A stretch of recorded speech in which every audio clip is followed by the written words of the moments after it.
그래서 비교적 한참 전 이야기인데 한 20년쯤 정도 된 이야기입니다. 2000년대 전후로 해서 이제 어떤 디베이트가 매우 활발히 있었냐면 실제로 국가 간의 소득 격차를 솔로우 성장 모형이 설명하지 못한다. 아니다. 설명할 수 있다. 뭐 이제 이런 디베이트가 많이 있었고 어, 뭐 솔로우 성장 모형은 그러한 그 여러 가지 이제 사실은 일종의 엄밀한 엄격한 검증을 사실 다 통과한 것이죠. 이런 디베이트를 통해서 이제 그럼에도 불구하고 솔로우 성장 모형은 비교적 국가 간의 소득 격차를 설명할 수 있는 혹은 제대로 설명하지 못한다고 하더라도 그 원인과 이유를 제공해 줄 수 있는 이제 굉장히 좋은 이론으로 자리를 잡게 되었습니다. 왜 그런지는 차차 이 모형을 공부해 가시면서 이해하실 수 있을 거라고 생각합니다. 솔로우 성장 모형은 바로 국가 간의 소득 격차의 원인이 어디에 있다고 보는 거냐면요. 바로 자본 스탁의 차이에 있다고 보는 모형인데 이게 좀 애매합니다.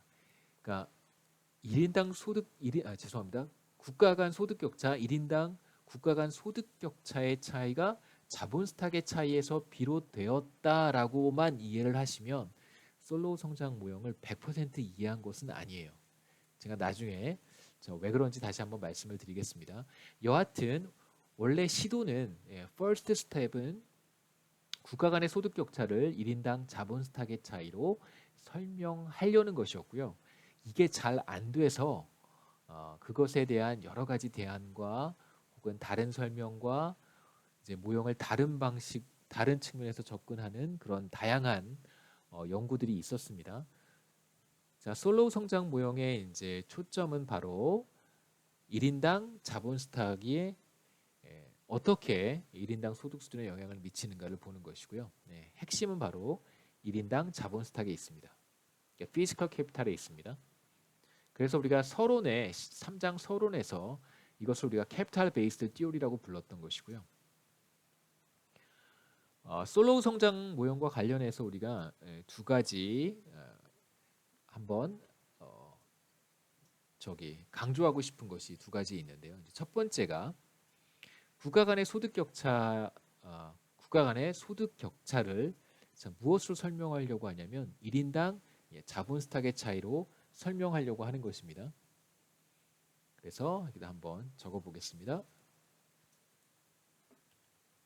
국가 간 소득 격차를 1인당 자본 스톡의 차이로 설명하려는 것이고요. 자, 그렇다면 두 번째 관심사는 좋습니다. 1인당 소득 차이가 1인당 자본 스탁의 차이에서 기인했다라고 하는 사실을 우리가 확인했다면 이제 두 번째 질문은 이런 게 되겠죠. 1인당 자본 스탁의 차이는 왜 발생하는 것일까? 여기에서 우선 답을 말씀을 드리면 이것은 투자율의 차이 혹은 저축률의 차이에서 기인합니다.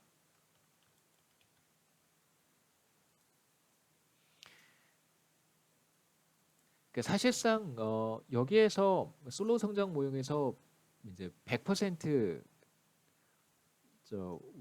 완벽한 답을 제공하지 못하는 것이 그러니까 투자율이 높은 나라가 투자를 많이 해서 자본을 많이 축적한 것인데 그렇다면 정말 더 이제 펀더멘털하게 제가 이제 그 실바니아랑 이제 프리도니아 사례에서처럼요. 더 펀더멘털하게 국가 간에 그러면 투자율, 저축률의 차이는 왜 발생하는 것인가? 이런 질문까지 사실 들어가야 되는 것이죠. 이 질문에 대한 답도 우리가 마지막에 보도록 하겠습니다.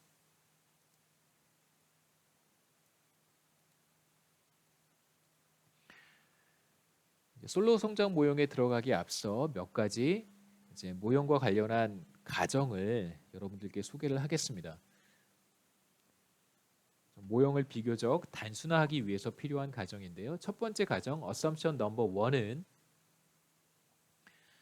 인구는 일정하다 혹은 노동 투입량은 시간에 따라서 변하지 않는다라고 가정을 하겠습니다. 그래서 여기 보시면 생산함수에 다 제가 t를 붙였는데요.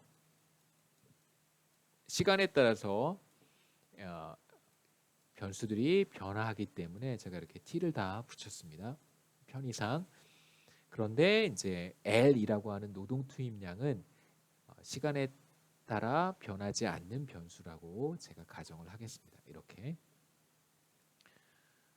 네, 물론 이제 Y가 시간에 따라서 변하는 이유는 A가 시간에 따라서 변하고 K가 시간에 따라서 변하기 때문에 이제 Y가 변하는 것이겠죠. 자, 두 번째 가정은 여기에서 A가 시간에 따라서 변하지 않는다라고 또 가정을 하겠습니다. 그래서 생산성의 향상은 우리가 가정하지 않겠습니다. 물론 현실에서는 생산성이 지속적으로 향상되기도 하고 혹은 생산성이 때로는 일시적으로 하락하거나 혹은 뭐 변동하기도 합니다만 여기에서는 이제 그런 요인을 우리가 고려하지 않겠습니다. 그래서 생산성 변화도 시간에 따른 변화도 우리가 고려하지 않습니다.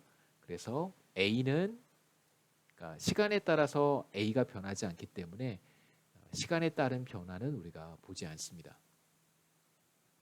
우리가 사용할 생산함수는 비교적 단순한데요. A와 L이 생산성 A와 노동 투입량 L이 일정하다면 그렇다면 Y가 변하는 이유는 자본 스탁 K가 변하기 때문에 변하는 것입니다. 두 가지 가정으로부터 Y의 변화, 그 산출량의 변화를 K의 변화로만 이제 국한시킬 수 있는 것이고요. 현실에선 그렇지 않은데 우리가 지금 모형에서는 우선 이렇게 가정을 하고 모형이 과연 현실을 얼마나 설명할 수 있는지 한번 또 확인해 보겠습니다. 자, 이제 생산함수, 요 생산함수입니다. 생산함수의 양변을 노동 투입량 L로 나눠 보면요. 우리가 전에 한번 했었는데 자, 보시면 요 L을 L의 알파승과 L의 1-알파승으로 분해할 수 있고요. 자, L의 1-알파승 분자, 분모 없어지고 자, K와 L을 이렇게 묶어주면 그렇죠? 자, 여기서 스몰 kt는 large kt 나누기 L 이거의 알파승 이렇게 쓸 수 있습니다. 그렇죠? 그래서 1인당 GDP 스몰 yt는 생산성 곱하기 1인당 자본 스탁 스몰 kt의 알파승. 그래서 우리가 지금부터는 3장 마지막 부분까지 요 생산함수 위주로 솔로우 성장 모형을 보도록 하겠습니다. 자, 이어서 자본 스탁이 어떻게 축적이 되는지 우리 봐야 되는데요. 자본 스탁, 자본의 축적은 두 가지에 의해서 결정이 됩니다. 하나가 투자이고요, 인베스트먼트고 또 다른 하나가 디프리시에이션, 감가상각입니다.